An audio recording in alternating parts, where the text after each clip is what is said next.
The Congress party has now released its manifesto for the upcoming 2024 Lok Sabha polls. The top party leaders, including Mallikarjun Kharge, Sonia Gandhi, Rahul Gandhi and K.C. Venugopal and P. Chidambaram, revealed the party's key promises. The Grand Old Party has called its manifesto a Nyay Patra, and the very first vow made is that it will conduct a nationwide socio-economic and caste census. Emphasizing that it is a matter of social justice, the party has also promised that it will be filling all backlog vacancies in the post-reserve force, scheduled castes, scheduled tribes and the other backward classes within a year of getting elected. What is interesting is that this counter by the Congress is in direct contrast to the 4 new caste pitch that has been made by Prime Minister Narendra Modi. And these 4 castes include the youth, the women, the poor and the farmers. Earlier, the Prime Minister of our country highlighted that the farmer, women, youth and poor constitute these 4 main castes of India, and their development would result in the vikas of the nation. And as Sabka Saath pitch face-off against the Sabka Caste pitch, we ask what will be the electorate's preference. Joining me on the telecast right now, quickly getting in the BJP and the Congress spokespersons. And I start with Swati Chandrasekhar. Swati, quickly a response from you. And there has been a castigating remark that has been made time and again by the BJP against the Congress with regards to the caste census. Why allow quotas to be the precedent set, to be the litmus test for allowing people to get jobs and other preferential treatment? I think it's time that we have to look into other points of the Nyaya Patra or manifesto that we have released. It's not just about caste census that we're talking about. We're talking about GDP. We're talking about farmers' loan waiver. We're talking about giving. And I'll come to all those other promises that have been made by the Congress. But I start with the caste census. Let's go through them one by one. Okay, so coming to the caste census, I think it's very long pending in this country, and without knowing how our people are divided, or probably what we believe in something called as inclusiveness. So without knowing that who belong where, I think it's not possible to progress this country, and this is where our stand is. We are very clear about it. Shaina, could I quickly have a word with you regarding this? Now, obviously, the Congress is attacking attacking the BJP, talking about how jumlebazi and chest thumping versus the quiet work that the Congress prefers to do for the people of the country. What quiet work? You talk about Nyay, this is nothing but an Anyay Patra. They talk about Stri Nyay. I want to say, just recently you have had your own leaders talk about women, objectify them. Mr. Shivashankarappa says that women should be in the kitchen. Priya Srinath says, Mandi mein kya rate hai? Rahul Gandhi himself misuses the word Shakti. And to top it all, you have Mr. Surjewala, who picks on Hema Malini, who is the same age as Sonia Gandhi. Is this the Stri Nyay they're talking about? Is this the Samman they're talking about? You know, the Congress, for the past 60 years that it ruled, had only freebies, subsidies and SOPs. Unlike the Bharatiya Janata Party, where the Prime Minister has divided the nation into 4 categories, and not Jat Paat Dharm ki Rajniti. He has talked about the farmers, he has talked about the poor, he has talked about the women, and he has talked about the youth. Now, the 4 fragments that we've discussed the Labhartis have benefited across the length and breadth of this country, where you have 60 crore Indians who have benefited, whether it's housing, whether it's toilets, whether it's Ujjwala, whether it's an Ayushman Bharat where you get a 5 lakh cover, or it is even a Kisan that receives 6,000 direct transfer into their bank account. So having said that, Prime Minister Modi's popularity is not a figment of BJP's imagination. World over, we are proud that we have the Niti, Niyat and the Netritva When I say Okay. Niti Niyat, it is the intent, and the Netritva is the leadership of Prime Minister Modi. And I'm sure Modi ki guarantee will be a talking point on the 4th of June, because this is going to be a referendum for stability, good governance, and honest leadership. Okay, this is China, but the Giving question, fancy names, I'll come to you, giving I'll come to you, fancy I'll come to you, Swati. China, the question is being raised by the Congress as well. And when you talk about the work that has been done by the BJP, the people and the communities that have been reached out by the BJP, there are similar programs and schemes that have been launched or are promised to be launched by the Congress as well. Whether you talk about the women, there are these number of schemes, there are 1 lakh rupees that are going to be distributed to the women and several others. Look, most manifestos target similar issues. The question is who has the intent and the political will to deliver. If you talk about ideologies and people who have achieved goals, the BJP is far ahead on national security, on infrastructure. The fact that our economy from 2004 to 14 was at number 11 and today is at number 5 and headed towards becoming the 3rd largest economy worldwide. These are not just talking points. This is reality. Okay. The reality is that if people have treated this election as a referendum for not anti-incumbency, which in itself is history. So I would only say that, a Shashakt Bharat is something which the Prime Minister has envisaged as the most hardworking leader this nation has ever seen. He has tirelessly put nation above self, and clearly there is no dynasty here because we don't even know who the next party president will be. It is based on the politics of performance. Okay.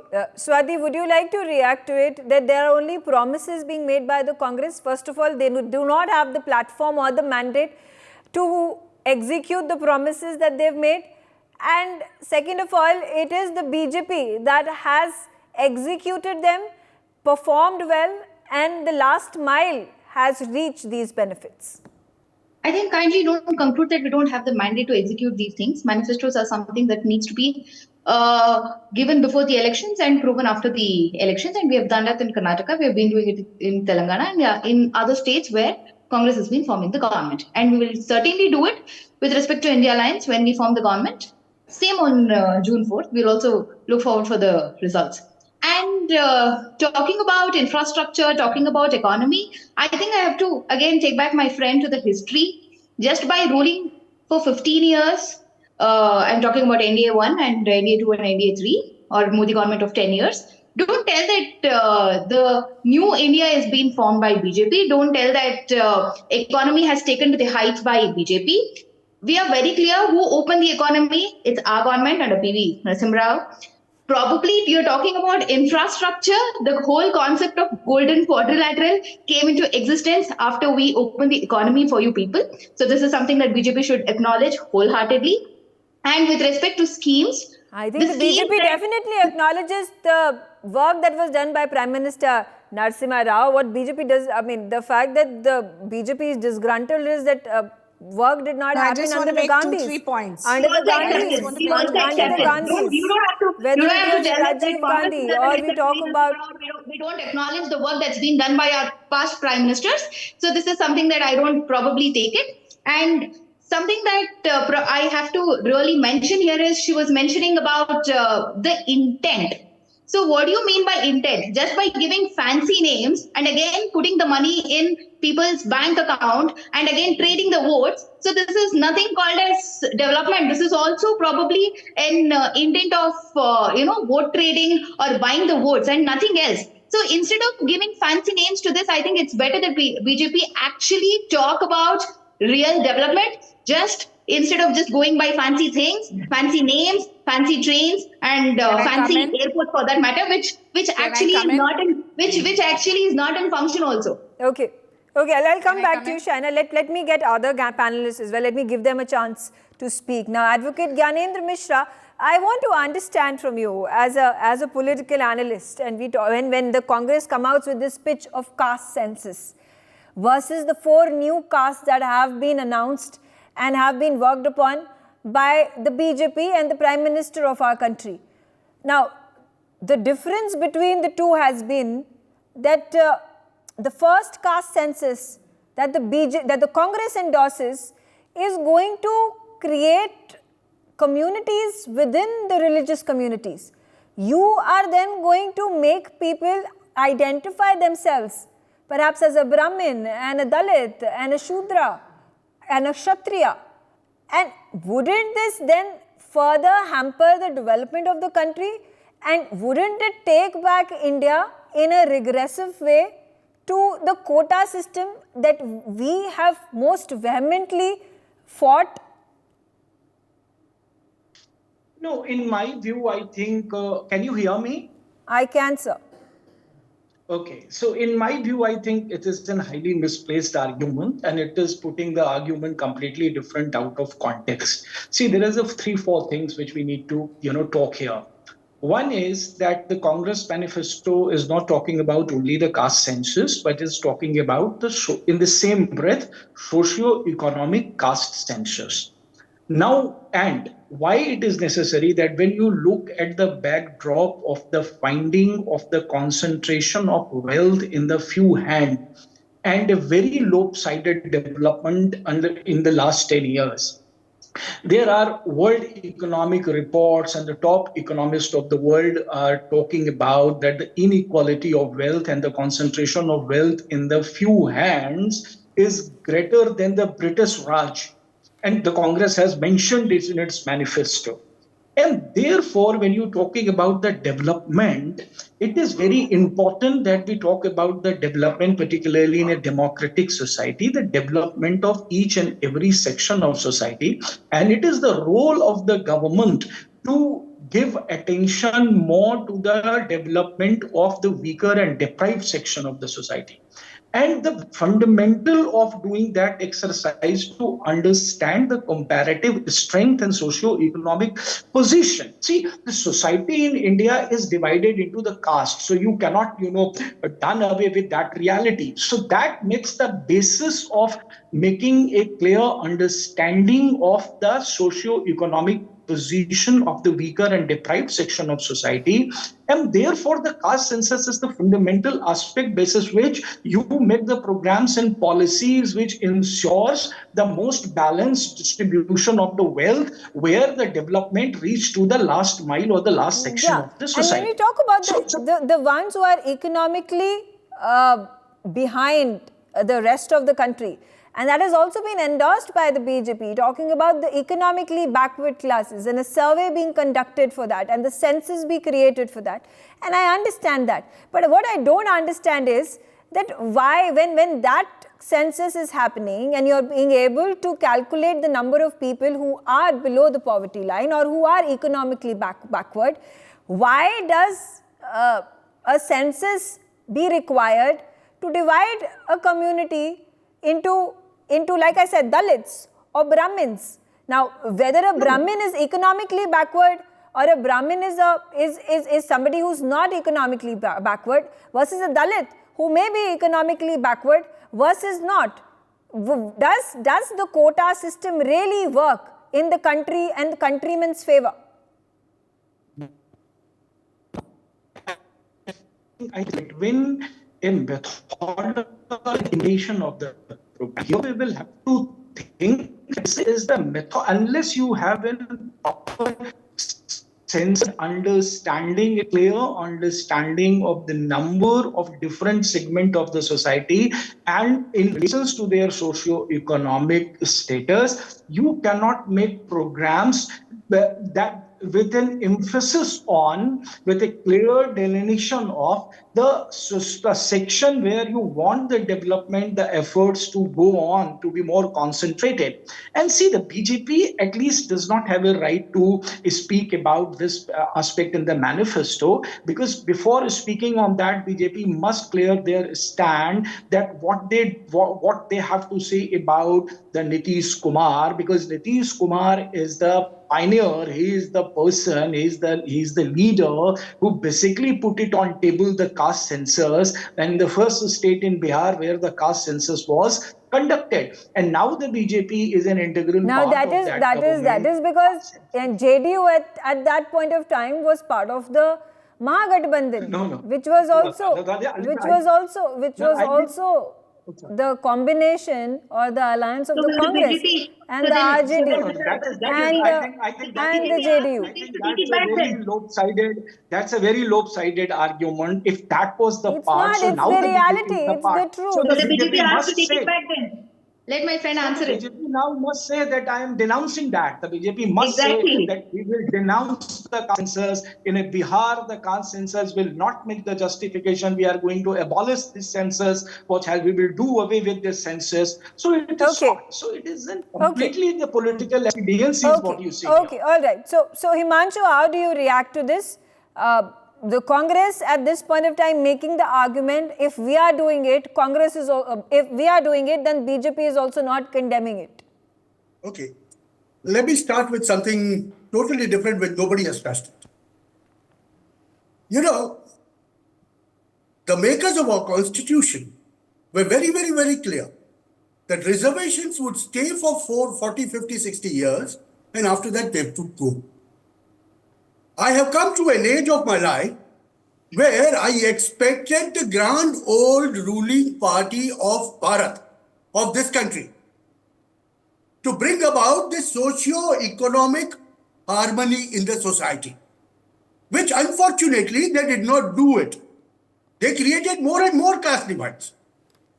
The result was, in 81-82, Rahul Gandhi's father said, I will not go for this. That is what the Congress party is today. So when you look at that context, and when you look at this manifesto, what you find is contradictions within themselves. That's number one. Number two, what I'm talking is, it's a game of narratives.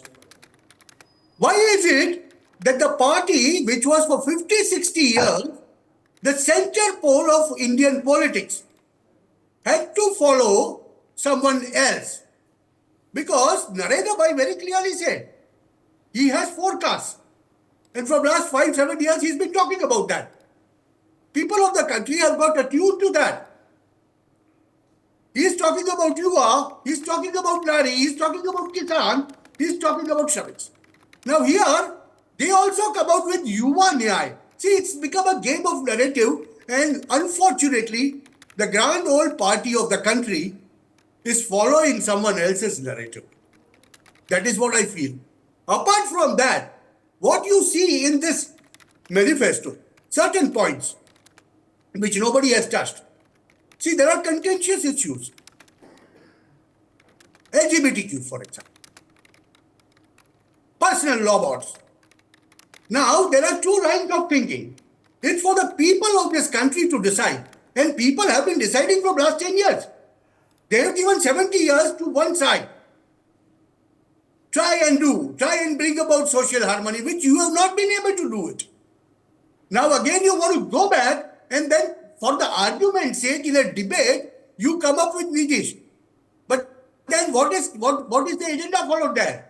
It's an agenda of NDA, where you talk of 4 castes and not the caste survey that was conducted. What are we talking about? Giving freebies every day? Okay. This is 21st century Bharat. This is 21st century India. And people do not want freebies. Okay. All But right. at the age of 60 to 65, fellow like me would like to work and earn rather than getting a freebie sitting in my house. Okay, all right. And that is what people All have been right. getting. So how do you have to talk? How do you have to retort to this, Swati? The freebie politics. Yeah. I just want to make a very quick comment when he was mentioning about the grand old party, and he was mentioning about the 4 system, the new system that especially Prime Minister has put forth, and he's been talking about. I want to actually ask very straightly that I also want to tell that I find this contradiction, especially in Prime Minister's speech and BJP speech of late, that he keeps telling that I'm an OBC, I'm an OBC, I'm an OBC. Can BJP claim that the ministry post that's been given or that's been allotted has been given without considering the caste, or the tickets that they're going to give, is it being considered without on the basis of not divided on the basis of caste. And I just want to very recently even tell you this: the campaigning that's been happening at the level of booth in BJP across the country is the first call the voters get is, "Are you a voter of so and so constituency?" The next question that they're going to ask is, which caste or which religion you belong to. Probably, I think this is something that is happening at the inner stage in BJP, and we are being very vocal about giving a socio-economic census to this country. As Mishra ji very clearly mentioned, that for the inclusive development of this country, of the people, of the community, this is need of the hour, and we are very much right on our path. Okay.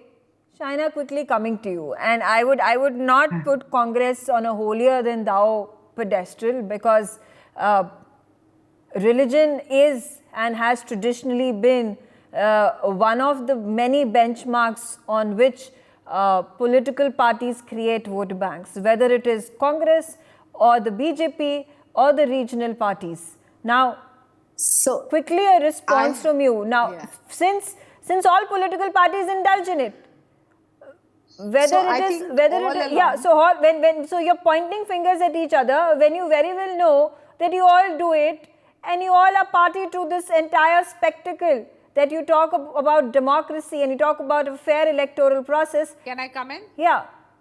Yeah, so the Congress unfortunately has always played vote bank politics. We know what they have done to the Dalits and the Muslims of this country. On the other hand, you have a prime minister who says sabka saath, sabka vikas, sabka vishwas, sabka prayas, and has included whether it's a welfare scheme. If you're giving a gas cylinder, you don't ask what caste it is. If you're giving a house, you don't say what religion is it. If you're giving a toilet, you don't say who is it. So the Prime Minister has clearly said that 4 segments we have to focus on: women, youth, the poor, and of course the farmers. This is the vote bank. And for those who believe that being a Hindu, you need to be apologetic about it, gone are those days. I don't think you need to be apologetic about your thought process, your belief. The Prime Minister has also made sure as a country we are so secure, and national security is paramount above all. Look at the flawless, seamless abrogation of Article 370, or the implementation of a 35A, Article 35A, that empowers the state's native citizens. This has happened all because of political will. This has got nothing to do with caste, creed, community, and the constitutional positions with regards to Article 370, or for that matter, even the review that is being considered for the armed forces with the special powers or the AFSPA. I think these are all things which are landmark, which the Congress has only talked about and never dreamt of. Look at women, the triple talaq, where you're giving women respect, and at the same time Nari Shakti Vandan, which is embarking us on a new platform and a new opportunity for women of this country all over. So we have walked the talk, and Prime Minister Modi has never done any kind of anyay, unlike this Nyay Patra, which is nothing but a piece of paper. Okay. The vision plan is devoid of any agenda, and we have seen the way the Congress party has disrespected the women of India. So the less said, the better. Okay, all right. So we've heard both sides of the story. We've heard from the Congress, we have heard from the BJP. Of course, whether the Congress's manifesto impresses the voters is something we'll have to wait and watch. Whether the BJP will be at this point of time able to better its manifesto as compared to the Congress, we'll wait and see that as well. For more such videos, subscribe to the NewsX YouTube channel, hit the bell icon.